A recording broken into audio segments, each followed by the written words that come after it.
সিকিমে অবিরাম বর্ষণের কারণে ফের দার্জিলিং যাওয়ার জাতীয় সড়কে প্রবেশ করলো তিস্তার জল। এমন অবস্থায় অনেকটা প্রাণের ঝুঁকি নিয়েই গাড়ি চলছে ওই জাতীয় সড়ক ধরেই।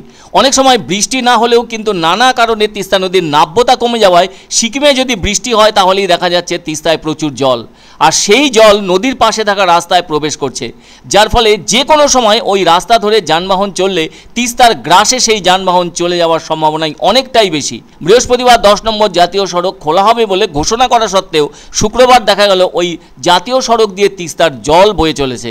এদিকে একসময় বলা হয়েছিল সিকিম শিলিগুড়ি হাইওয়ে খুলতে পারে 2-3 দিনের মধ্যে, কেননা ওই 10 নম্বর জাতীয় সড়ক হলো বাংলা সিকিম লাইফ লাইন। সেজন্য অনেকে আশান্বিত হয়েছিলেন, যাক অনেক দিন পর ওই গুরুত্বপূর্ণ সড়ক খুলতে চলেছে, কেননা 19 দিন বন্ধ থাকার পর যেন অবশেষে খুলতে চলেছে ওই সড়ক। বলা হয়েছিল নতুন করে আর ধস না নামলে বা প্রতিকূল পরিস্থিতি সৃষ্টি না হলে 2-1 দিনের মধ্যেই 10 নম্বর জাতীয় সড়ক খুলে যাওয়ার সম্ভাবনা রয়েছে।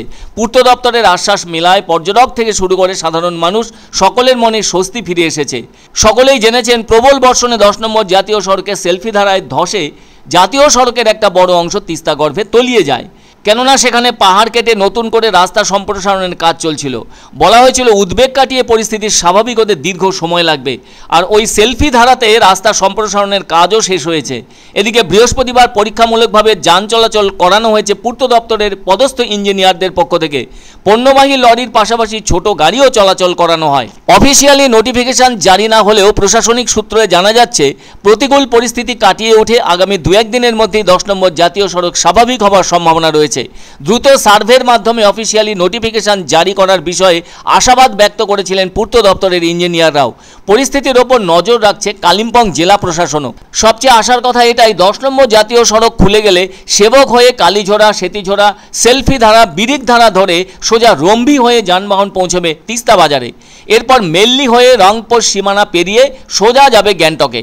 এই সময়কালে শিলিগুড়ি, কালিম্পং ও সিকিমের মধ্যে সমস্ত ধরনের যানবাহন চলছিল ঘুরপথে, আবার অবিরাম বৃষ্টিতে ঘুরপথেও ছিল ঝুঁকিপূর্ণ চলাচল।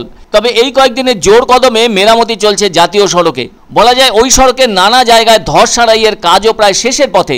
আসলে লাইফ লাইন বন্ধ থাকায় ঘুরপথে 5 থেকে 7 ঘন্টা বেশি সময় নিয়ে ওই দ্বিগুণ 3 গুণ ভাড়া গুনেই বাধ্য হচ্ছিলেন সকলে যাতায়াত করতে। তাই 10 নম্বর জাতীয় সড়ক চালু হলে সব দিক থেকেই ঝক্কি ঝামেলা কমে যাবে।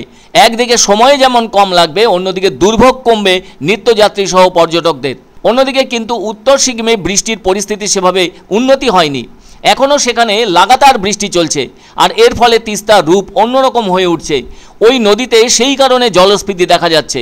সেজন্য দেখা গেছে বৃহস্পতিবার কালিম্পং ও দার্জিলিংয়ের সংযোগকারী তিস্তা বাজার, পেশক, লামহাটা, ঘুম, জোড়বাংলো রোডে জল দাঁড়িয়ে যায়, যার ফলে কালিম্পং জেলা প্রশাসনের পক্ষ থেকে ওইসব রাস্তায় গাড়ি চলাচলের ক্ষেত্রে নিষেধাজ্ঞা জারি করা হয়েছে। যদিও প্রশাসনের ওইসব নিষেধাজ্ঞাকে উপেক্ষা করে কিছু ছোট বড় গাড়ি কিন্তু চলাচল করছে।